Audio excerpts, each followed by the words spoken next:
Picture a boy, 7 years old, kneeling in a cold training yard before sunrise. He hasn't learned to write his own name yet, but he's already been taught how to end a life. That's not the exception in samurai history. For centuries, that was the beginning.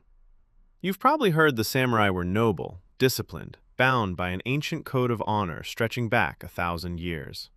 That version is comfortable. It's also mostly wrong. The real story starts with chaos, not honor, and it ends faster and more violently than most people realize. The samurai weren't always part of Japan. For centuries, there was no such class at all. Around the 10th century, Japan's central government was weak and the countryside was lawless. Wealthy landowners needed protection, from bandits, rival landowners, and sometimes the government itself. So they hired armed men. Not knights, not noble warriors, hired muscle. Over generations, those hired men organized. They formed clans, they built loyalty networks, and eventually they became powerful enough to challenge the very government that once ignored them. By the late 12th century, one of these warrior clans didn't just protect power, it seized it. The shogunate was born, and with it, a new ruling class that would dominate Japan for the next 700 years. The samurai weren't an ancient tradition. They were a byproduct of a broken system, armed men who filled a power vacuum and never gave it back. Becoming a samurai wasn't a phase of life, it was the entire structure of it. Training began in early childhood, often before the age of 10. Swordsmanship, archery, horsemanship, spear combat. But that was only half the curriculum. Samurai were also expected to master calligraphy, poetry, and philosophy. A warrior who could only kill was considered unfinished. A samurai was expected to be able to take a life in the morning and write a poem about impermanence by evening. The psychological training was just as deliberate as the physical. Young samurai were raised around death, expected to witness it, sometimes perform it, without visible fear. Emotional control wasn't encouraged, it was demanded. Discipline, obedience to your lord, and the suppression of personal desire weren't philosophical ideals. They were survival skills. A samurai who hesitated, who showed too much emotion, who questioned an order, could be executed for it. This wasn't character building. It was engineering a human being into a weapon that also happened to be useful in a royal court. Here's what most people don't expect. Samurai influence didn't stay on the battlefield. It reshaped how an entire country thought. Zen Buddhism, which many samurai practiced, emphasized discipline, stillness, and acceptance of death. Ideas that fit perfectly with warrior life, and eventually spread into art, architecture, and everyday belief far beyond the samurai class. The tea ceremony, still practiced today, developed partly within samurai culture as a ritual of calm precision, a controlled, meditative act deliberately at odds with the violence its practitioners were trained for. Even Japanese aesthetics carry this fingerprint. The idea of mono no aware, a bittersweet awareness that beautiful things are temporary, wasn't invented by samurai, but their constant proximity to death gave the idea cultural weight. Cherry blossoms, prized for blooming brilliantly and then falling almost immediately, became a quiet metaphor for a samurai's own life. Beautiful, disciplined, short.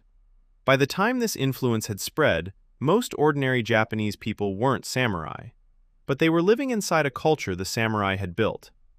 Now here's the part almost every retelling gets wrong. The word most associated with samurai honor, Bushido, feels ancient. It isn't. The formalized, romanticized code most people picture, absolute loyalty, honorable death before dishonor, poetic devotion to a lord, was largely codified and popularized centuries after the samurai's peak, especially during the early 1900s, partly as nationalist propaganda to unify a modernizing Japan under a shared warrior ideal.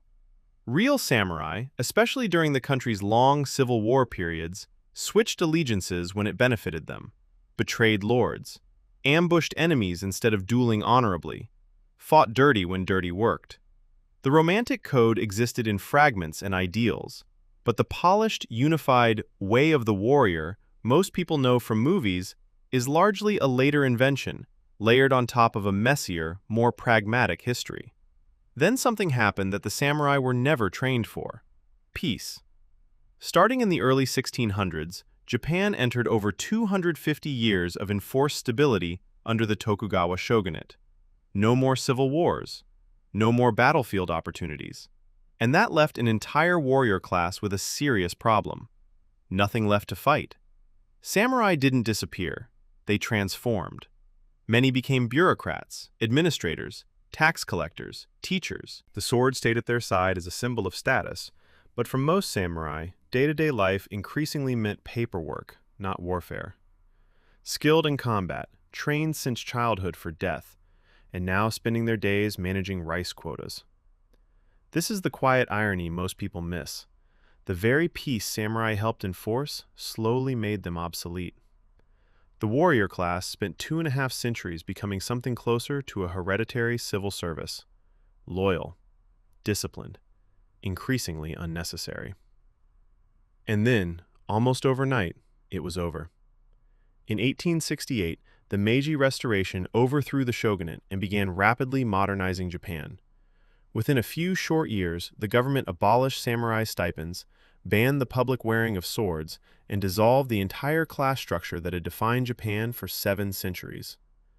Men whose families had been warriors for generations were suddenly ordinary citizens, often with no income, no land, and no clear place in the new Japan being built around them.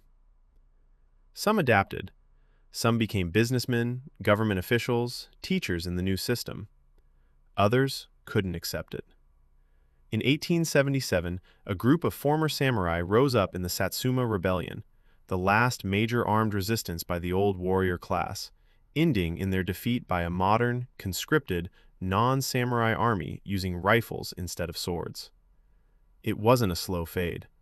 It was a class that had shaped Japan for 700 years, dismantled in less than a decade by paperwork and policy.